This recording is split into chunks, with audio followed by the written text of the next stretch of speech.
The Unexamined Orwell.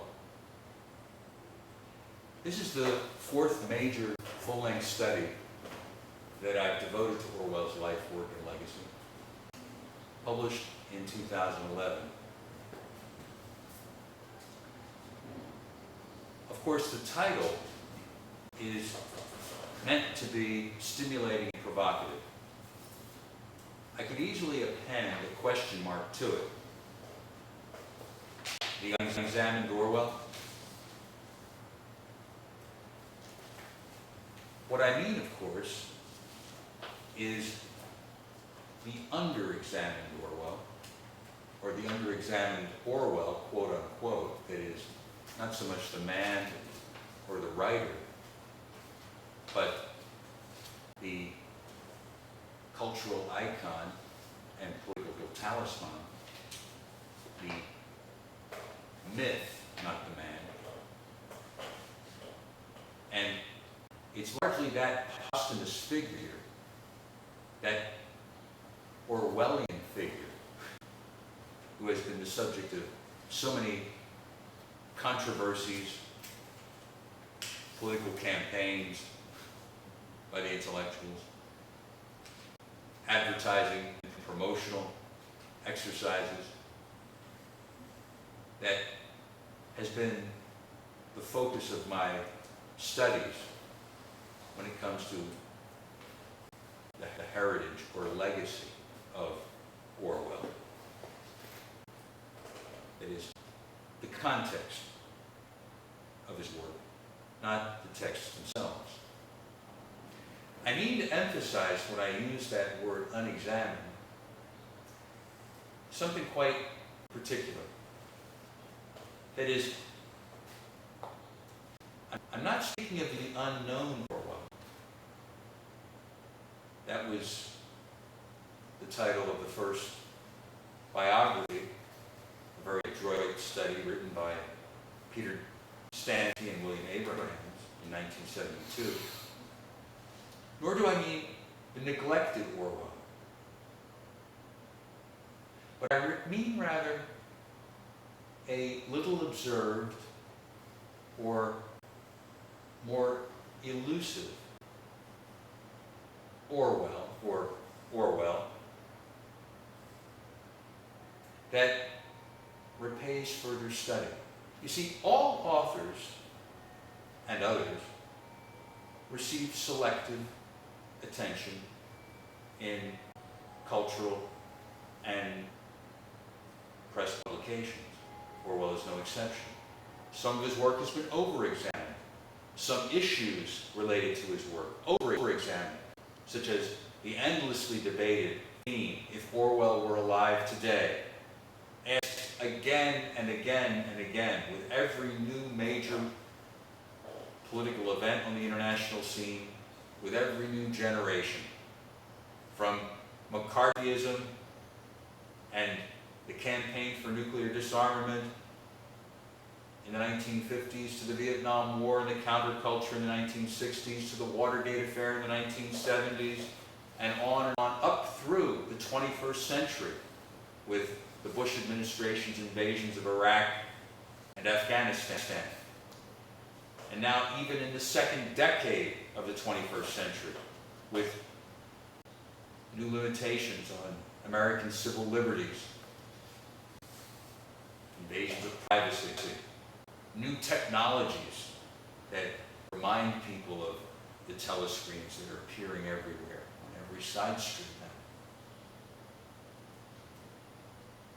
now. However, there are other aspects of Orwell's life, work, and reputation that are much more in the shadows. And my aspiration in the Unexamined Orwell was not to impose any kind of monolithic uniform interpretation, but to see the way in which various vectors and angles of interest in Orwell could shed new perspectives on his work and heritage, and therefore offer new possibilities for understanding him.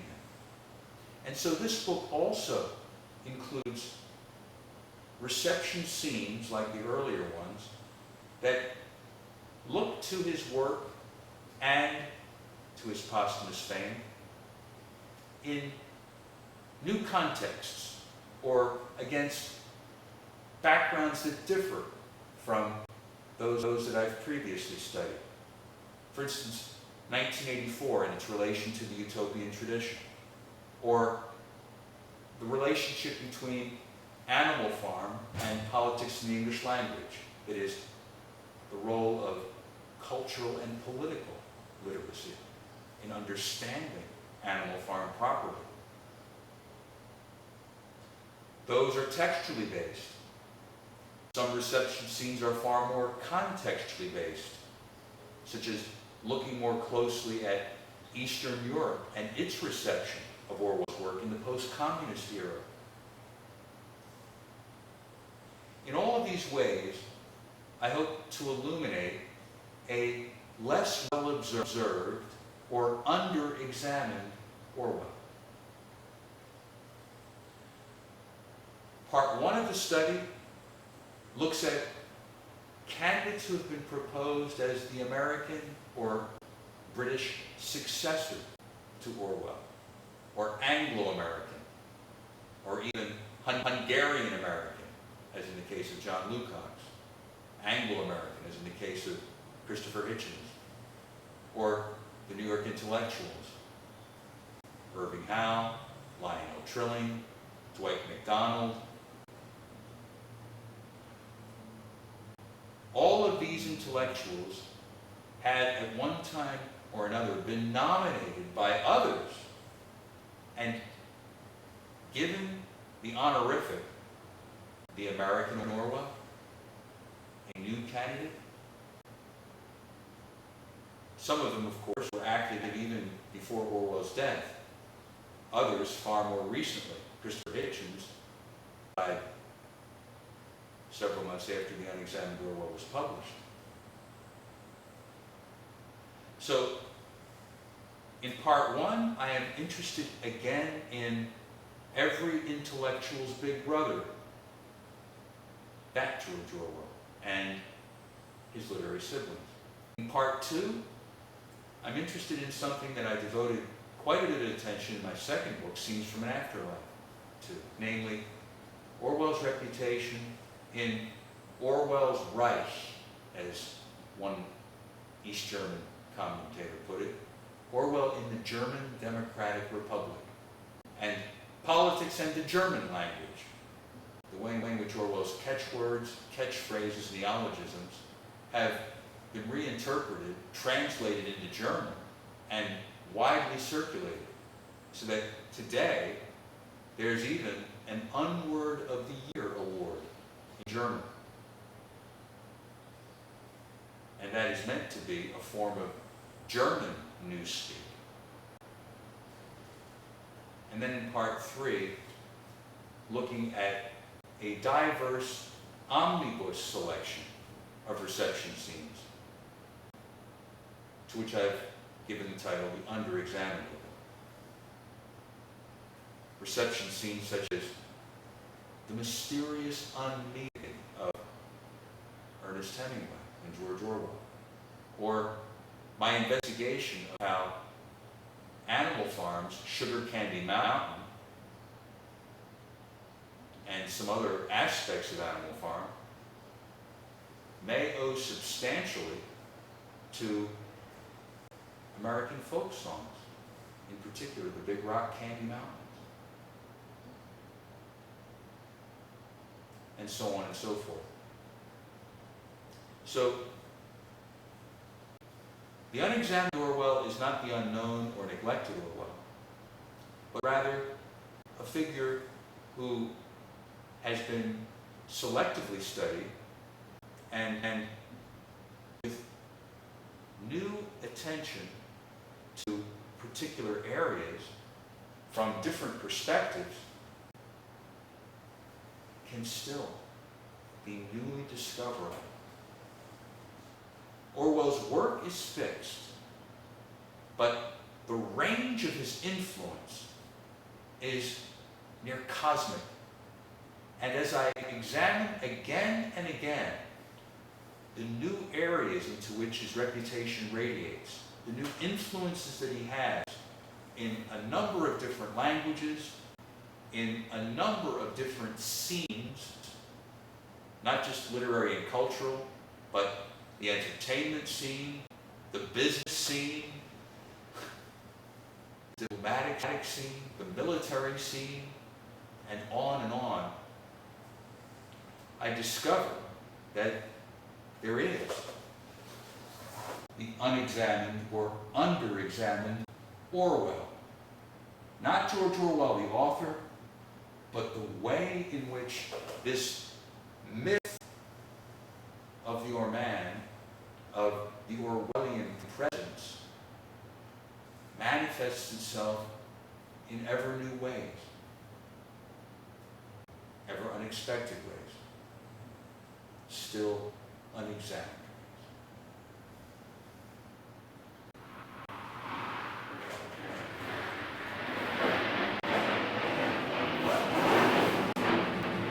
Professor Robb, in an earlier conversation,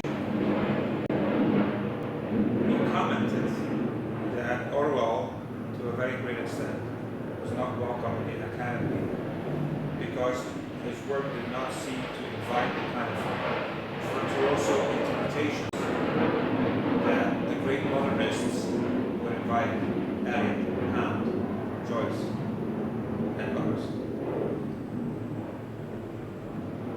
In this case, would you make this claim that there is an unexamined Orwell?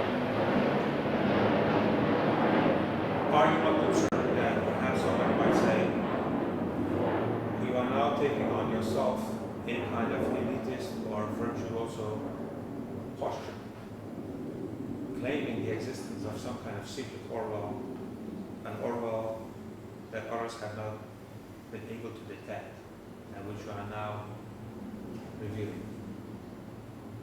Whereas in fact, thousands of scholars all over the world have published books about Orwell.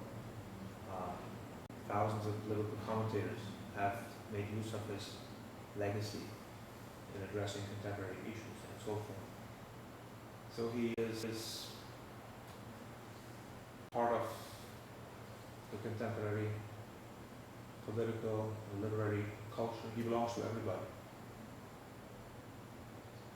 And yet now somehow there is somewhere an unexamined Orwell that could be perhaps criticized as a somewhat elitist approach. How would you respond to that question? Well, I would certainly hope that would not be the case. All of my work is intended simply to be a contribution to the wider scholarly and intellectual study of Orwell's life, work, and legacy.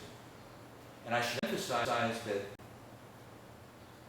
the concern about virtuoso interpretation of writers necessitating literary exegesis is a textual matter. And every writer's text will be limited. The context of a writer is potentially near infinite. And one keeps discovering new scenes in which Orwellian language is being used, new languages that are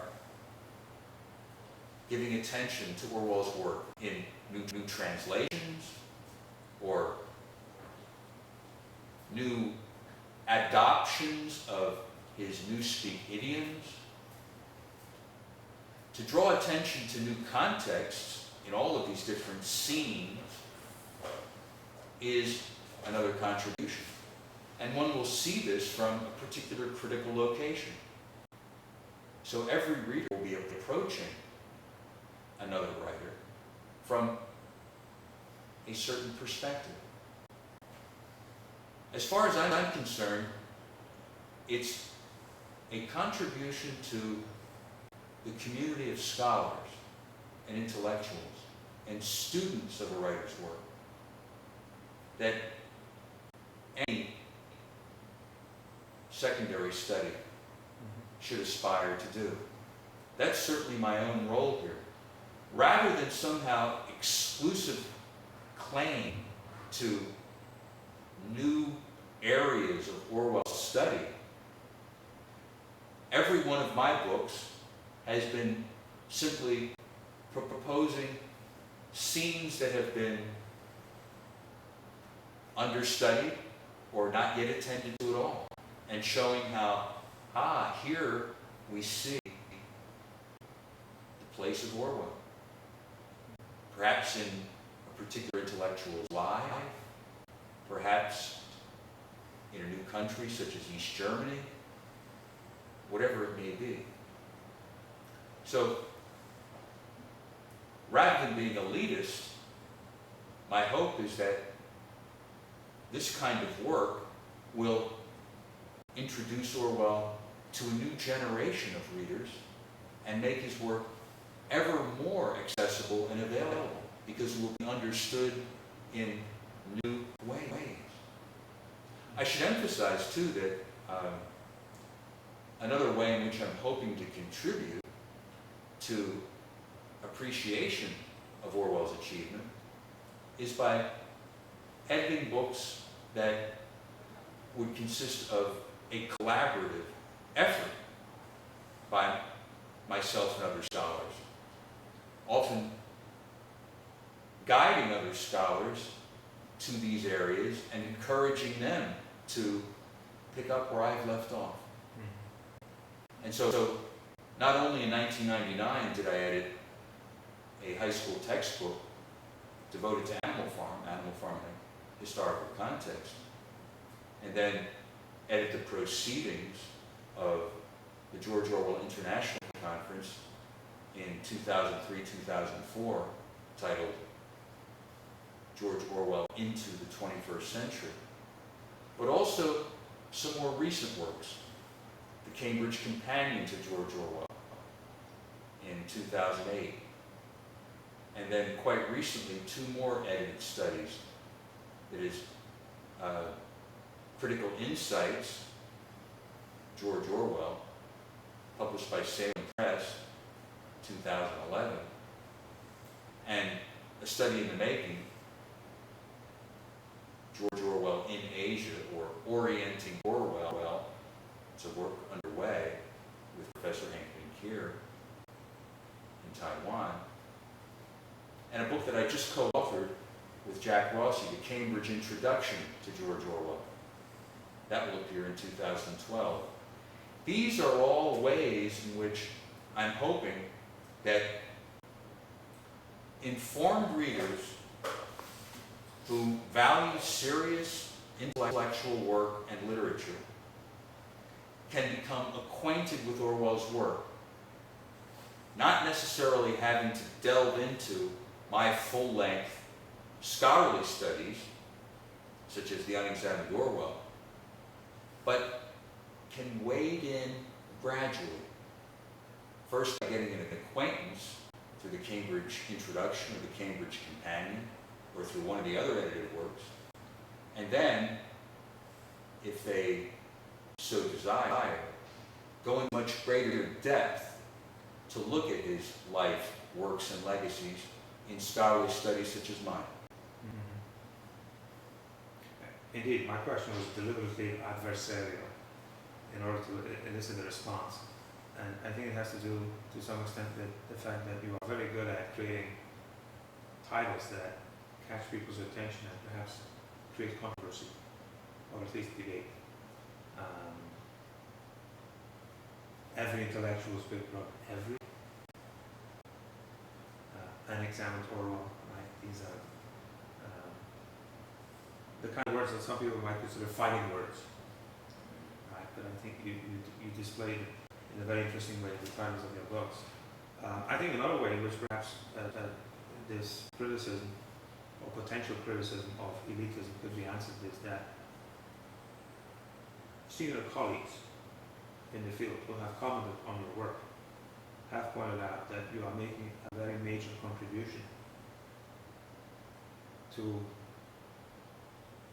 larger literary studies beyond simply Orwell. I believe Anna Vaninskaya, a scholar at Cambridge, has done so in an article on the Orwell century I think she points out that through your work on Orwell, students and scholars really are exposed to a large intellectual and cultural history of the 20th century.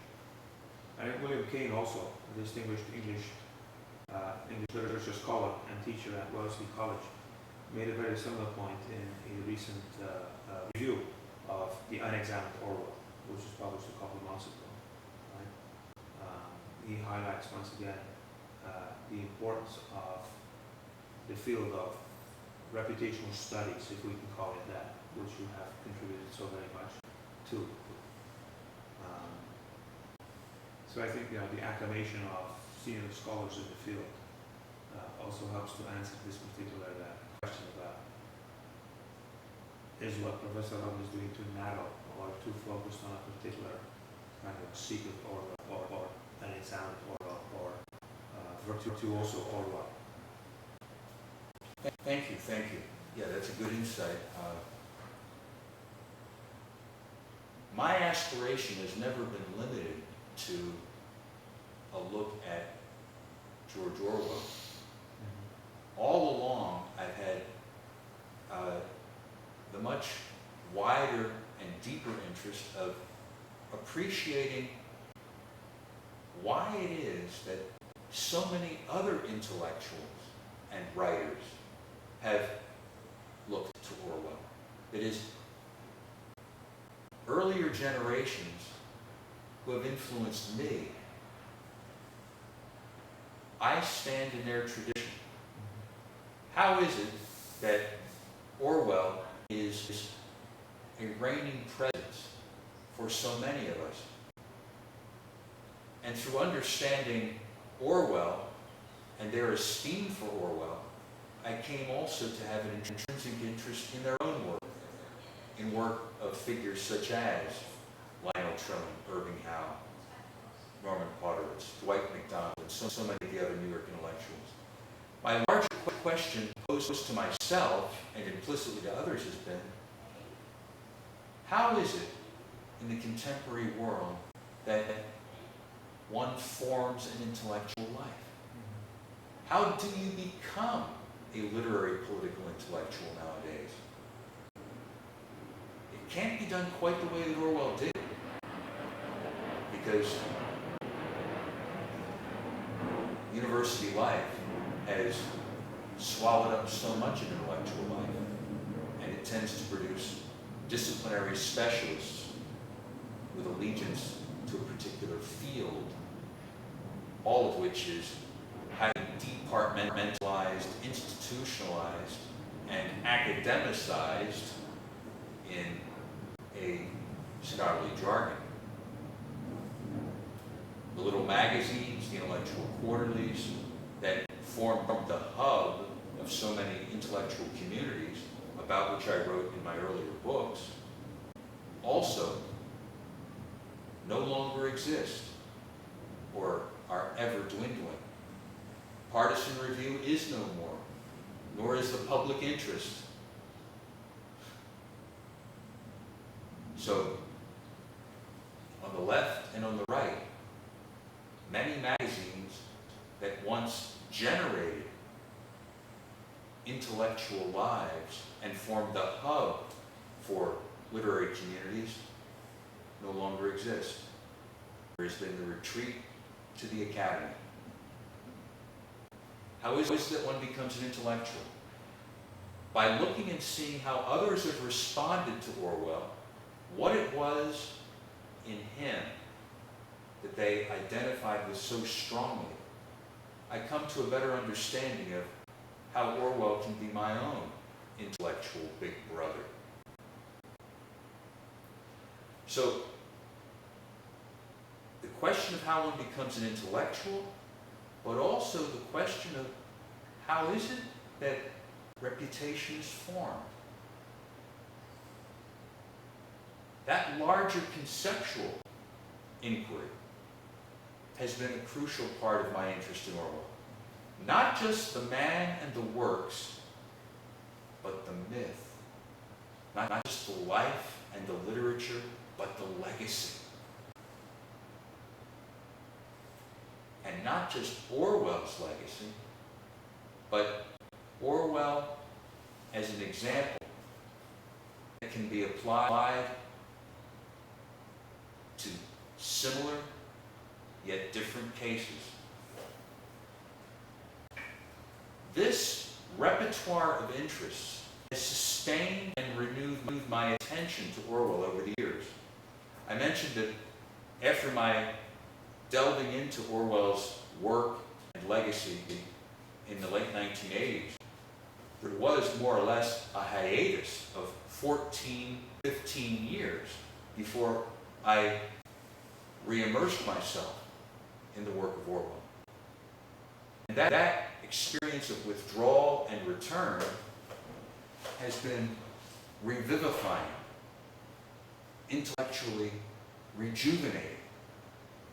Because now, in the last decade, since 2003, I have published, either as an author or editor, 8 or 9 books devoted to Orwell's work and legacy. It's been a very fruitful period. And as I say, much of it in collaboration with other Orwell students. So it's been highly gratifying to see a new generation of readers and a new set of audiences beyond academia or even beyond the liberal, radical, intellectual sphere who have gained an interest in Orwell.